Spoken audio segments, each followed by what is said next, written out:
Bienvenue dans le Market Review du 6 octobre 2025. Dans cette vidéo, on verra que Bitcoin a fait un nouvel ATH, il a même atteint les 125 000 dollars. Et ensuite, on verra si c'est seulement le début d'une grosse accélération haussière ou un retour à la baisse imminent. On fera aussi un petit tour sur Ethereum et Solana. Donc avant de commencer la vidéo, je vous invite à nous suivre sur Twitter, Strive Invest, sur LinkedIn, ainsi que sur YouTube et activer la cloche des notifications pour être averti des dernières analyses publiées. Donc on va commencer sur Bitcoin sur le weekly. Donc on peut voir qu'on a fait un nouvel ATH, donc la structure s'agrandit. Maintenant, ce qu'on peut voir, c'est qu'on a fait un choc sur mèche ici. Donc il faut faire attention que ce ne soit pas simplement une prise de liquidité pour cette fois-ci se retourner à la baisse et potentiellement retourner l'order flow et passer dans le discount du range et du coup peut-être une entrée en bear market.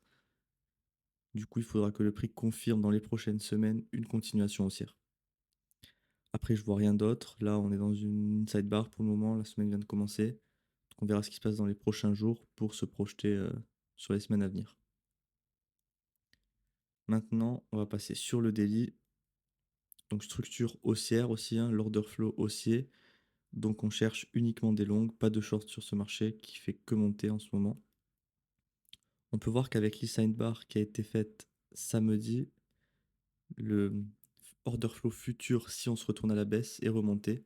Parce que vendredi, dans le dernier market review, il fallait qu'on casse ce creux des 108 000 dollars pour retrouver un order flow baissier. Tandis que maintenant, l'order flow baissier se déclarait à la cassure des 120 000 dollars. Donc il faudra être vigilant et pour le moment, on n'a aucun point à long. Les premiers VG sont en dessous de ce order flow baissier. Donc il n'y a rien à faire en daily, on patiente et on verra ce qui se passe dans les prochains jours. Ensuite, sur le H4, pareil, structure full haussière. On a également un order flow qui est haussier depuis le bottom. Et un retournement de l'order flow est similaire à peu près à ce qui s'est passé sur le daily. Donc on cherche uniquement des longues dans cette structure haussière. Cependant, la jambe reste quand même assez étendue. Donc moi j'attendrai plutôt de voir ce qui se passe. Ou alors jouer des longues sur une correction pour avoir plus de probabilité de rester en positif. Là on peut voir que Bitcoin, il a retesté et maintenu le dernier FVG en H4 ici, dans cette zone. Donc tant qu'on ne perd pas ce FVG et que l'order flow ne se retourne pas à la baisse, on n'a pas de quoi s'inquiéter et on peut viser toujours plus haut. On verra à l'ouverture du marché US cet après-midi ce qui va se passer. Sachant que je crois que Bitcoin a laissé un gap à l'ouverture de cette semaine. Ce qu'on va aller voir. Hop. Donc on va se mettre en 1 heure pour voir. Donc ça c'est la clôture de vendredi soir. On va un peu mettre comme ça. On va mettre en 15 minutes. Vendredi soir. La clôture est ici. On a laissé un petit gap sur la clôture. Donc on verra si le marché revient combler ce gap cet après-midi ou dans la semaine. Donc il faut peut-être s'attendre à de la baisse pour ce début de semaine. Maintenant on va rester sur le M15 sur Bitcoin. Donc on va passer sur le M15 maintenant. Donc la structure, pareil, toujours structure haussière. On est peut-être dans le pullback de la structure. On peut voir que dès que le prix, il a pris l'ATH hier matin, on a de suite rejeté, on a rebaissé dans l'après-midi en créant quand même une grosse zone de fair value gap qui pour le moment rejette le prix. Faut voir que toute cette zone ici n'arrive pas à être cassée par le prix. Donc il va falloir s'affranchir de cette zone si on veut vraiment pousser plus haut. Sinon, il faudra attendre des retracements pour se positionner et jouer potentiellement en nouvel ATH. En attendant, il n'y a rien à faire ici, hein. On n'a pas tellement de PY à long, on est en train de faire une structure de compression. Donc moi j'attendrai le retour de la volatilité pour par exemple prendre des stop loss dans ces zones-là, où ici aussi on accumule des stops. Donc il faudra voir dans la semaine s'il y a des positions à prendre, ou alors si c'est juste une semaine de consolidation, parce que aussi le marché va respirer. On a quand même beaucoup monté pendant 7-8 jours je crois. Ça fait depuis combien de temps? Ouais, ça fait depuis le 26 septembre, donc ça fait presque 2 semaines que le marché fait que monter, on a pris 16%. Donc sur Bitcoin, en ce moment, il n'y a pas grand-chose à faire. Il faut juste profiter normalement. Vous êtes positionné dans ces zones Et là, vous prenez des profits, mais c'est pas maintenant, après toute cette jambe de hausse, qu'il faut commencer à se positionner. Là, c'est du gambling, du casino, et on n'est pas là pour ça en crypto. Donc c'est tout pour Bitcoin. Donc maintenant, on va passer sur Ethereum. Pareil, nouveau début de semaine, on va passer direct sur le weekly pour voir ce qui s'est passé la semaine dernière. Donc toujours pareil, hein, order flow haussier, structure haussière. Donc on cherche que des longs en weekly, aucun short à chercher dans ces zones. Le prix, il était revenu dans le premier POI weekly, il a comblé également tout le dernier FVG. Donc les zones d'achat sont déjà profilées, on n'a pas d'achat à faire en weekly sur ces zones. On peut supprimer. Voir que la semaine, on avait une baisse, et cette semaine, on a clôturé en cassant le plus haut de cette bougie, donc on est sur une reversal candle. Donc potentiellement, un bon signe pour qu'Ethereum aille chercher son ATH et suivre Bitcoin, et atteigne enfin les 5000 $, qui est vraiment la zone chiffre rond où, à mon avis, il y aura beaucoup de profits à prendre. Maintenant, on va passer sur le daily. Donc, sur le daily, on est toujours dans la structure baissière. On est dans le pullback du coup de toute cette jambe baissière. Donc, on attend potentiellement un retournement de la structure à la hausse si Bitcoin continue sa hausse, pour ensuite avoir une expansion haussière et aller chercher de nouveaux plus hauts. Donc, l'order flow il reste haussier sur Ethereum, donc on cherche uniquement des longues. Par contre, on peut voir que suite à la bougie de samedi, l'order flow qui se retournera à la baisse est passé aux 4400 $. Donc, il va falloir être vigilant sur ce début de semaine. Si on baisse, ça pourrait retourner l'order flow et potentiellement faire un petit retracement de cette jambe de hausse. Ou alors, vraiment baisser et faire un retracement plus profond. Donc, il faut vraiment être vigilant sur Ethereum. Il y a des profits à prendre dans ces zones. On reste quand même proche de la TH. On n'est même pas à 10% de la TH. On n'a aucun long à prendre en daily parce que les premières zones de long, on a les FVG ici ou le POI ici. Ça retournerait l'order flow à la baisse. Donc, on chercherait des shorts. Donc, en daily, il n'y a rien à faire. Maintenant, on va aller voir sur le H4. Donc sur le H4, on est aussi dans une structure baissière ici, comme la dernière fois. L'order flow est toujours haussier en H4.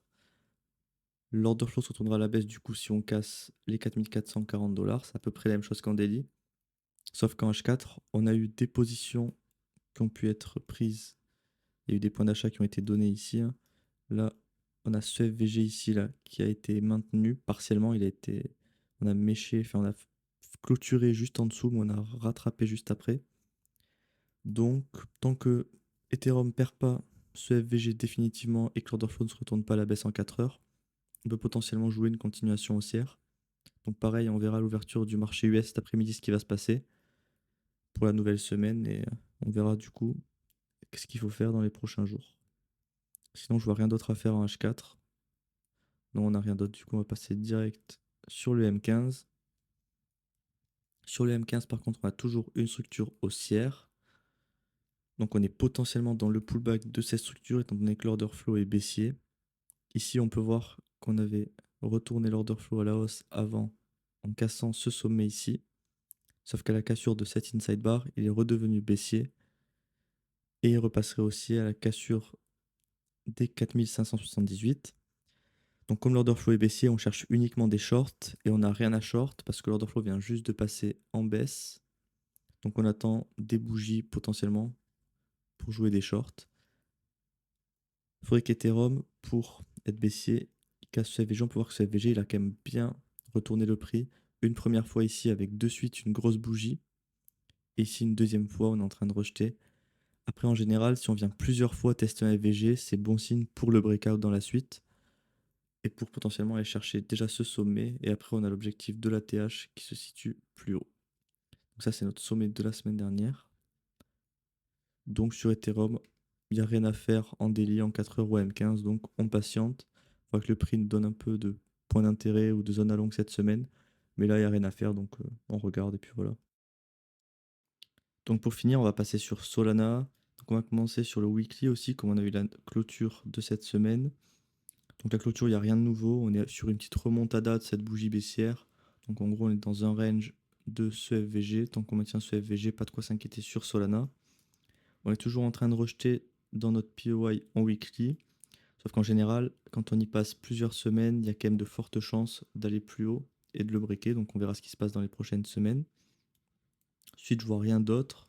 Toujours dans une structure baissière, un order flow baissier. Donc on n'achète pas de Solana ici, hein. On cherche que des shorts, mais il n'y a aucun POI à short. Donc on patiente. Donc maintenant on passe sur le daily.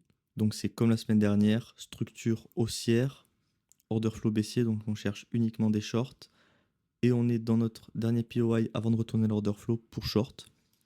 Donc techniquement, notre scénario, c'est de shorter ici pour jouer une expansion baissière dans cette structure.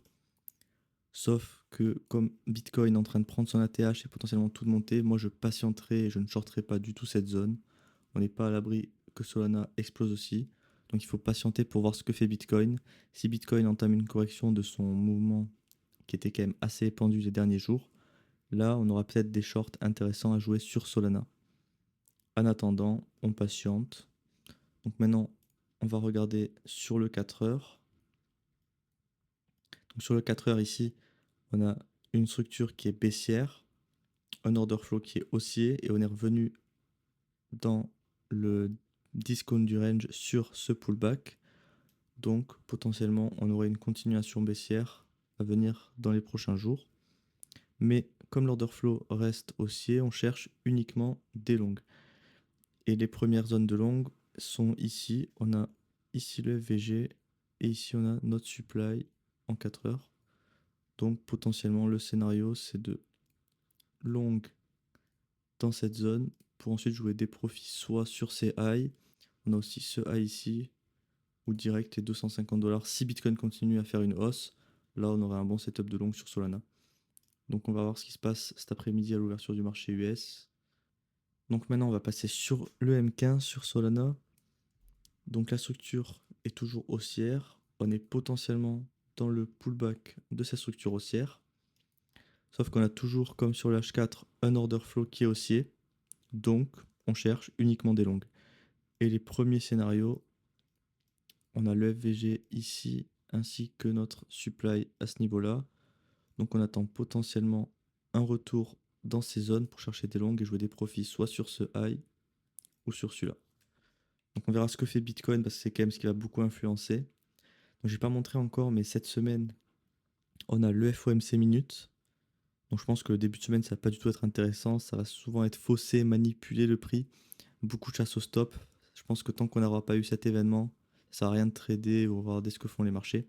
À mon avis, il faudra attendre jeudi pour avoir une vision plus claire déjà du discours de Jérôme Powell sur les projections de taux. Sûrement, on va peut-être parler de 2026 dans ce FOMC minutes. Donc il faudra voir ce qu'il dit pour qu'on puisse se projeter sur les cryptos. Donc sinon sur Solana c'est tout, pas grand chose à dire, hein. Le prix il a pas trop bougé depuis vendredi. On est un petit peu monté, hein, mais c'est tout. Maintenant on va regarder les datas de Bitcoin, Ethereum et Solana. Donc on va commencer par les fundings. Donc les fundings restent toujours assez neutres sur Bitcoin, donc pas de signe de surchauffe sur le marché. Par contre l'open interest il monte beaucoup, donc il y a sûrement des positions qui s'accumulent. Je sais pas si les gens ils font beaucoup de short ou beaucoup de long, mais dans tous les cas il y a beaucoup d'exposition sur cette jambe de hausse. Il va falloir être vigilant que le marché ne vienne pas chercher des stops autant haussiers que baissiers. Donc il faudra vraiment pas trop être greedy sur ces positions. Maintenant, on va regarder Ethereum. Ethereum, pareil, les fundings restent assez neutres. Et l'open interest, par contre, il monte beaucoup moins que Bitcoin. On reste sur un open interest qui range. Donc je pense que les gens, ils ont moins confiance en Ethereum en ce moment que sur Bitcoin. Donc il faudra attendre de voir qu'Ethereum reprenne de la dominance pour surperformer Bitcoin. Et là, on verra peut-être un open interest qui monte. Ah, sur Bitcoin, j'ai oublié, on va regarder les spreads. Bon, les spreads toujours en négatif, donc il y a peu de confiance encore sur Bitcoin. Les gens ont peur de s'exposer en levier sur les futurs sur Bitcoin. Donc ça montre qu'on a potentiellement encore de quoi faire sur Bitcoin et du coup atteindre encore de nouveaux plus hauts et pas seulement s'arrêter aux 125 000 $. Et on va finir par Solana. Comme je sais qu'il y en a beaucoup qui sont exposés à Solana, il y a peut-être des choses intéressantes. Ah bah Solana, pas très en confiance, je pense, pour la plupart des gens. On a des fundings qui sont négatifs, positifs. Ça fait que switcher, donc ça reste assez neutre. Donc Solana, à mon avis, il n'y a pas une grande confiance dans ce mouvement haussier. C'est plutôt pour suivre le mouvement de Bitcoin que ça fait ça. Donc à mon avis, il y a peut-être de la marge à faire encore, hein. Pareil, on a Pinterest qui fait que baissier, ça montre une perte d'intérêt sur Solana. Donc si les gens sont peu confiants à s'exposer à Solana, il y a quand même de fortes chances que ça monte pour aller chercher un nouvel ATH. Donc c'est fini pour cette vidéo, je vous remercie de nous avoir écoutés. N'oubliez pas de vous abonner, activer la cloche et de nous suivre sur Twitter et sur LinkedIn pour avoir d'autres analyses que celles de sur YouTube et donc profiter de plus d'informations pour ne pas rater votre bull run.